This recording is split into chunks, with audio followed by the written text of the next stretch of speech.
Ron DeSantis put out an ad, and we're going to watch it. Some people were kind of just clowning on it, but I actually think it's probably an effective ad for the audience he's going after, or trying to appeal to. And I want to watch this to break down for you why I think Ron DeSantis has a future as a Republican star, as I'm sure you all agree. And we've seen kind of, he's risen up a lot in the political conversation, possibly even 2024 presidential candidate has been getting discussed. But in this ad, there's a lot of moments that will help kind of explain why he's so scary to me.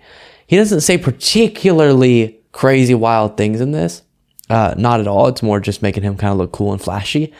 But it's the style and the issues he's tapping into that I think will be effective for the audience he's reaching into. And I think he also has super right-wing ambitions like Trump, but is way more politically effective and comes off like so much more of a nice politician.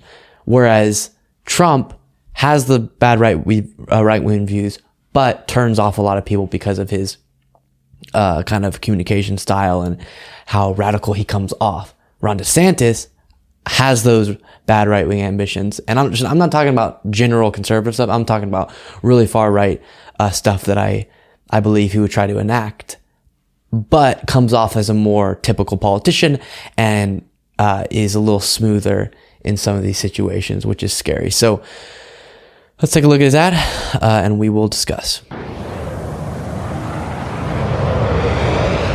And it's in the style of Top Gun. So it's like he's teaching a Top Gun class, but it's called Top Gov.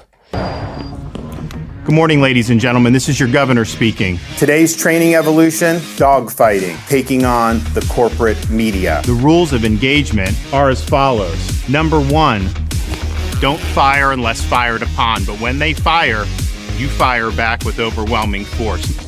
Does it say that in the bill? I'm asking you to tell me what's in the bill. Number 2, never ever back down from a fight. If I could complete the question, though. So you're going to give a speech or ask a question? Number 3, don't accept their narrative. It's wrong. It's a fake narrative. I just disabused you of the narrative, and you don't care about the facts. It's why people don't trust people like you, because you peddle false narratives. All right, ladies and gentlemen. Let's turn up.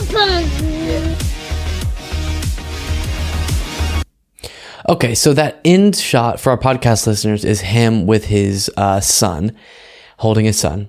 And that's the first point that I want to make, which is he comes off a little bit more authentically real and loving of his family. I think even Trump supporters had a hard time believing that Trump was a present, loving father with any sort of quote unquote family values, cheating on his wife while she's pregnant and all the stories we've heard. Clearly, he's not someone who truly believes in the family values that the kind of conservative movement claims to stand for. But Ron DeSantis has that vibe more down, right? And I do think he probably genuinely has a better relationship with his family. I mean, how could you have a worse one than Trump?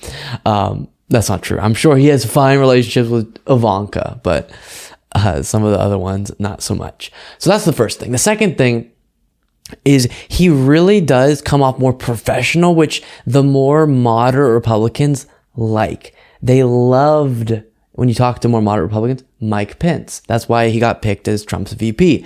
We know Mike Pence is real conservative, and we wouldn't want him in power, and he would go along with the really dangerous things that Trump wanted to do, not the election stuff, luckily, but that doesn't matter whenever you like the conservative stuff, but you just don't like the Trump vibe. And so what I'm scared about is if DeSantis runs for the Republican nomination and for some reason Trump is not the guy, then you're going to keep the base because the base loves DeSantis too, but you're going to pick back up the moderate voters who have gotten turned off by Trump.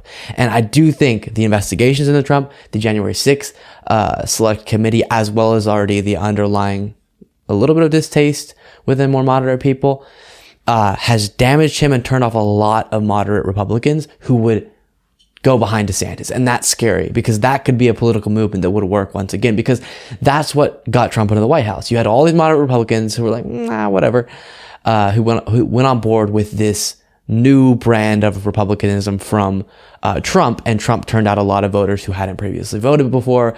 And those people, I think, are still politically engaged and will go behind someone like Ron DeSantis. And then you would get back some of the more centrist, center-right people, even though we understand he's super, super radical and super dangerous. A lot of people just don't see it that way, and they care a little bit more about superstitious stuff or shallow stuff, like how do they come off, how professional are they, and he has that. But he has kind of the aggressive towards the media little attitude, as he highlighted there in the ad the entire time, where it kept cutting to him kind of feuding with reporters, that people loved about Trump. One of the things they really liked watching was him kind of fighting with the mainstream media and calling them all liars. And so DeSantis can keep that up. And one of the only ways I think you can even maintain the right-wing movement that is currently existing is by claiming all of the media is horrible and corrupt and lying to you all the time, except for me and the few that I tell you are trustworthy. Because in that case, all of your audience comes to you for the information. Anything they hear that contradicts their preconceived notions about you can be painted away as fake news. And Trump really made that a thing. DeSantis has followed suit.